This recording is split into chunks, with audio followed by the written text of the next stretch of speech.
Okay, Assalamualaikum warahmatullahi wabarakatuh. Today, I'm going to explain the topic of alteration of a will. This is under the course of the law of probate. And a will is normally made on a piece of paper. However, for the purpose of explaining the concept of alteration, I'm going to have draft a will on the whiteboard to illustrate the concept of alteration. Imagining this is written on a piece of paper. So this is the first page. This is the second page, and this is the third page. Before I explain on alteration, I would like to read the provisions of this will and recall some of the other aspects of the law of will that we have covered or we are going to cover in the future. Okay, let's look into the first paragraph of the will. I, Rama, son of Sami, I sin number, hereby declare that this is my last will and hereby revoke any or all wills heretofore made by me. This is relating to a topic that we are going to cover later, that is on automatic revocation. It's relating to the voluntary revocation of a will. One of the methods of voluntary revocation of a will is by making another will, revoking the earlier will. I continue reading. I further declare that this will reflects my personal wishes without any undue influence whatsoever. One of the requirements of a valid will is that the testator must have testamentary capacity, and this includes having genuine free choice. And one factor that will affect genuine free choice is undue influence. So here, this is just a simple example to show the aspect of mental capacity of the testator. Second paragraph, I hereby appoint Mr. King Singh as executor of this will. And third paragraph, I hereby appoint Mr. Ravi, son of Sami, as the legal guardian of my children. It is to be reminded that even though a will normally deals with distribution of estate of a testator after his death, but a will may also contain provisions on the appointment of executor and the appointment of guardian of children, and may also contain provisions on how the testator wishes for his burial to be carried out after his death. Now let's look into the third page of the document. I hereby subscribe my name to the will in the presence of witnesses who also subscribe their names to this will in my presence. This relates to the requirement of formality in executing a will.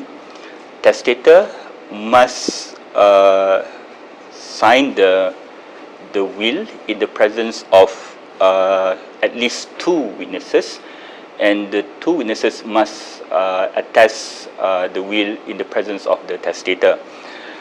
Here I'm showing the signature of the testator, Mr. Rama, and there are three signatures by three different witnesses.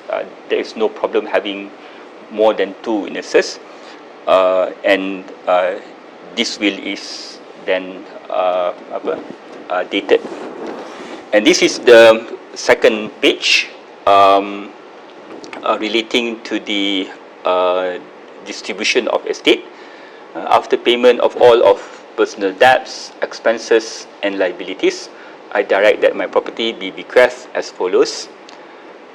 Before I move on to the two bequests, I'm referring to this paragraph. Before the estate of a deceased is distributed according to the deceased will or according to the rules of intestacy, if the deceased died intestate, the personal debts, expenses, liabilities of the deceased must be settled first before his or her property can be distributed according to the will or according to the rules of intestacy. These are just examples. Paragraph 1, my bungalow at Taman Rasa Sayang to my son Raja. And second paragraph, the remaining and residual property to my daughters Devi and Kumari in equal shares. Alteration is governed by the Wills Act under Section 15. There are three words in the provision that I want to explain. First, the first word is the word obliteration, which means wiping out or means erase. This can be done by scribbling the word to be altered.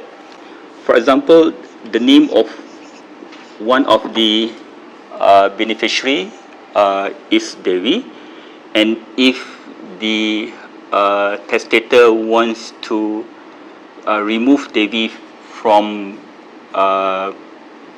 being one of the beneficiaries, he can scribble the word, the name, until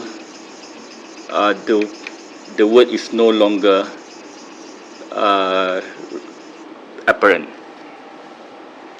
The second word is the word interlineation, which means writing between the lines.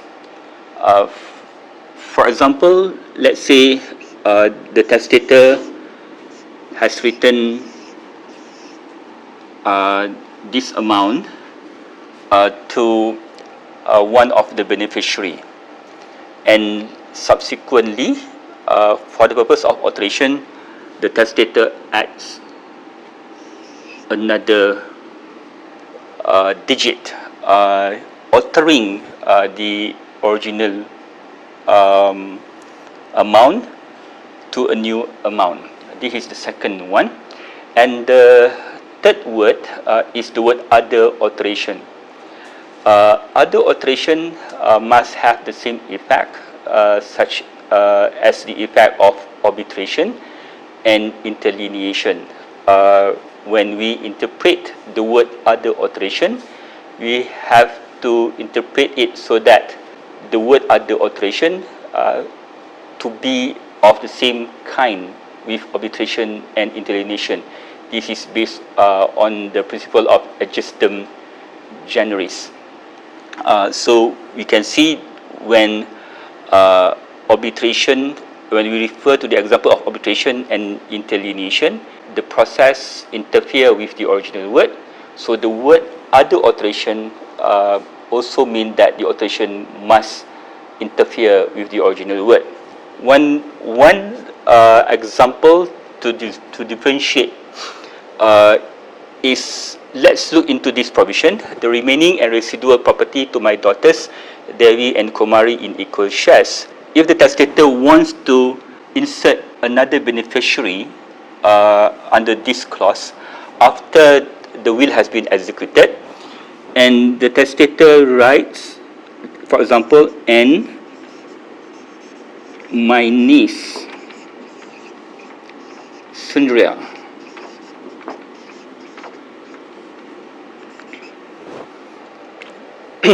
this is not alteration, because this does not interfere with the original word. This is disposition or direction inserted after the execution of the will. This can only be valid if the testator execute the new disposition or direction in the presence of at least two witnesses, and the two witnesses must attest in his presence. This section 15 of the Wills Act, after the will has been executed, the testator has two choices in order to make the alteration. The first choice is to make the alteration without executing the alteration. For this purpose, the requirement is the word or the effects of the will before the alteration must no longer be apparent. If the testator has scribbled, for example, the name of the beneficiary, but the name of the beneficiary is still apparent, it means that the alteration is not valid.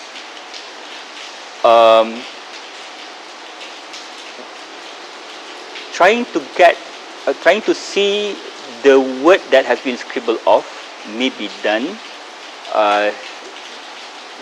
by using the sunlight.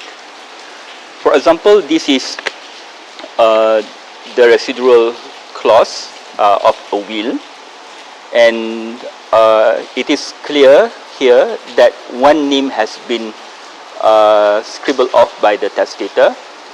Now, if we can look under the sunlight, whether we can still see the name of the beneficiary scribbled off. If you can still see the name, it means that the alteration is not valid. Another example is if the testator has pasted a tick on the name of beneficiary, a tape or a paste tape or paste strip of paper on top of the name. We can also determine the validity of the alteration by looking at whether we can still see the name of the beneficiary. For example, here the testator has pasted a tape on the name of this beneficiary, but nevertheless the name is still apparent. Therefore, the alteration is not valid.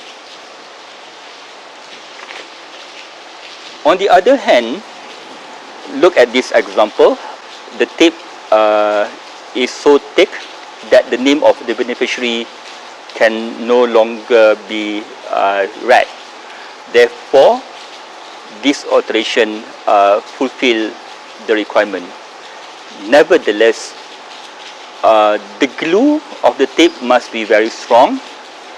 If the tape peel off and the name under the tape can be seen, it means that the alteration is not valid. However, peeling off the tape must be happening naturally. If the tape is peeled off by force, then that will not affect the validity of the alteration. Second option given by Section 15 of the Wills Act to a testator in order to alter his will is involve execution of the alteration. For this purpose, there is no need for the alteration to lead to the effect that the word or the effects of the will before the alteration is no longer apparent.